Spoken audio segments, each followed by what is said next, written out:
경매 투자의 핵심, 부자 마인드. 안녕하세요. 대한공경매사협회 곽승지입니다. 오늘은 부자 마인드 세 번째 시간이고요.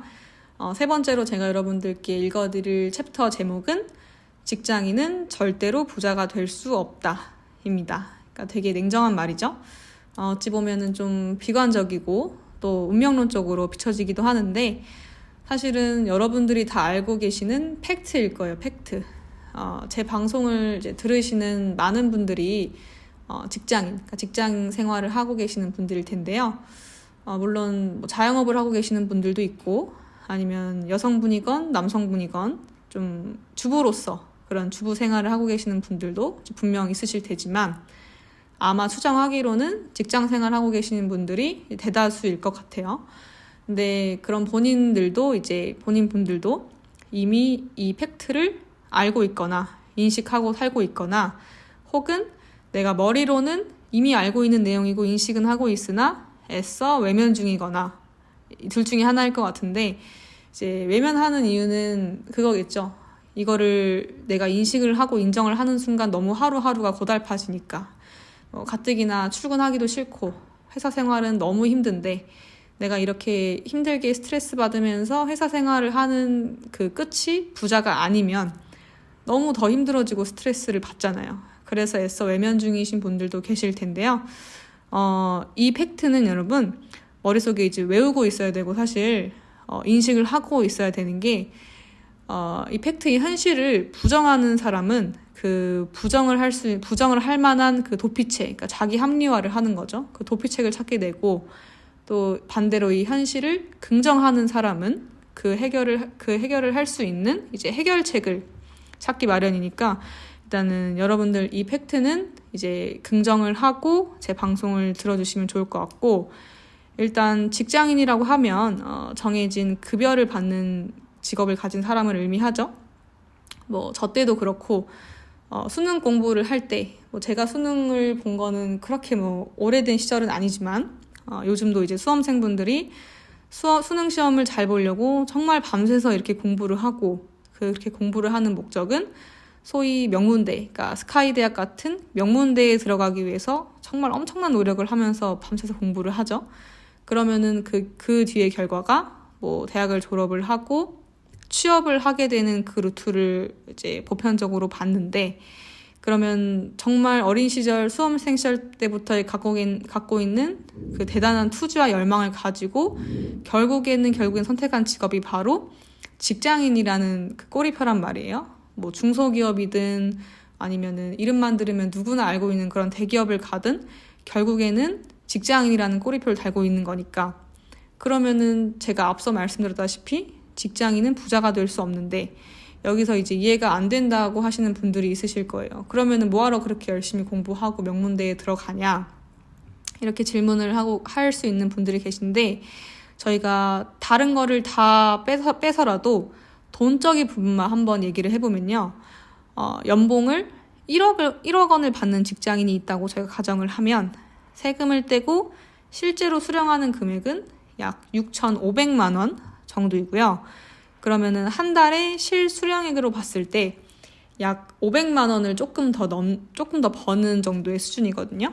근데 이제 연봉 1억 원을 번다는 거는 아마도 직장 내에서는 최소 부장급, 그러니까 부장급이라고 하면 당연히 뭐 20대나 30대는 아닐 테고 뭐 40대 중후반이나 그 이상일 가능성이 제일 높은데 그러면 40대, 50대라는 거는 어느 시기예요? 가장 돈이 많이 나가는 시기란 말이에요. 왜냐하면 결혼 생활을 하면서 자녀분들이 어느 정도 성장을 해서 학비가 가장 크게 차지할 시기고 그리고 뭐 직장 내에서 부장급이라고 하면 아무래도 상사 측에 속하다 보니까 직원분들하고 식사를 해도 상사로서 지금 지불해야 하는 경우도 많을 거고 차량도 직위에 어울리는 좀 고급차를 사줘야겠죠.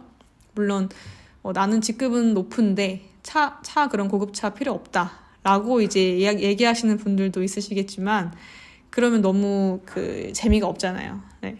본인을 위한 소비도 조금 있어야 되는 거고 그러면 그러니까 즉 무슨 말이냐면 연봉 1억 원을 받는 직장인도 월 200만 원 이상을 모은다는 거는 되게 어려운 일이란 말이에요. 그러니까 월 200만 원씩 쓰지 않고 저희가 만약에 모은다고 하더라도 1년으로 치면은 연 2,400만 원이 되는 거고, 그러면 이 사람이 만약에 10억 원을 모으려고 하면 저희가 이 강에서 얘기했다시피 일단 부자의 기준을 10억이라고 잡았거든요. 그러니까 금융권에서 말하는 부자의 기준이기도 하고, 일단 10억 원을 가진 사람을 부자라고 기준을 두면 10억 원을 모으려면 이 사람은 연봉 1억 원을 유지한 채로 41년 하고도 6개월이 넘는 기간 동안 모아야만 생기는 돈이 10억 원인데 사실상은 불가능한 거죠. 연봉 1억을 일단 유지를 해야 되는 거니까 뭐 25세 만약에 첫 취업을 해서 돈을 번다고 하더라도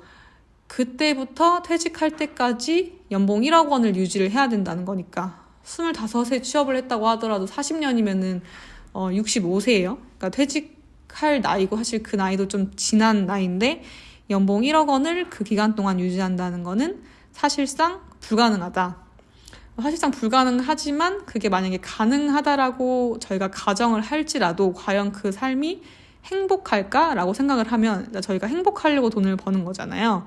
근데 그것도 아니란 말이에요. 왜냐하면 직장인 분들의 생활 패턴이 아침 일찍 일어나서 출근을 해야 돼요. 뭐 6시, 7시 이렇게 일어나야 되고, 지방에 거주하시는 분들은 또 서울에 출퇴근하려면 훨씬 더 일찍 일어나시는 분들도 많고, 그러면은 아침부터 출근하는 출근길부터 사람에 치여서 힘들고, 또 회사에 출근하면 뭐 회사 생활 하냐고 또 힘들고, 뭐 상사한테 치여서 힘들고, 이런저런 너무 스트레스 받으면서 직장 생활을 이렇게 하루를 보내다가 또 이제 퇴근하려고 하면 좀 쉴라 하면 이제 또 야근할 때도 있고, 뭐 단체 회식을 할 때도 있고, 그럼 주말에도 이제 좀 편히 쉬려고 하면 회사에 또 연락이 올 때도 있고, 어느 정도 회사에 얽매이는 그 시간을 보낼 수밖에 없는데, 그러니까 말 그대로 본인만의 개인 시간, 그러니까 여유 같은 게 없는 거죠. 그러니까 전체적으로 자신을 위한 삶보다는 회사를 위한 삶의 비중이 훨씬 큰 건데, 뭐 그렇다고 제가 회사를 그만두는 게 올바른 선택이다, 뭐 이런 말을 하고 있는 건 아니고요.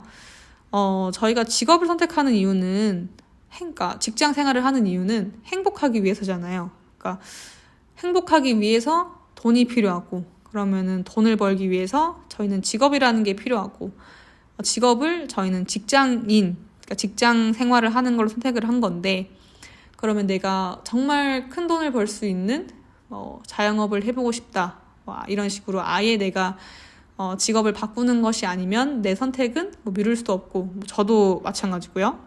그러면 여기서 다른 해결책을 찾아야 되는 건데, 그러면 그 해결책이 뭐냐? 사실 매우 간단해요. 그러니까 직장 생활을 통해서 기본적인 생활을 유지하고 생활비를 벌고, 그리고 내가 부자로 가는 길에 있어서, 그러니까 비어져 있는 그 공백을 채워줄 만한 효과적인 재테크를 마련을 해야 되는 건데, 재테크는 여러분 재산 재자에다가요 테크놀로지, 그러니까 기술이라는 그 두 단어를 합친 합성어인데, 말 그대로 재산을 늘릴 수 있는 그 기술을 탑재를 해야 되는 거예요. 근데 어떤 재테크? 효과적인 재테크.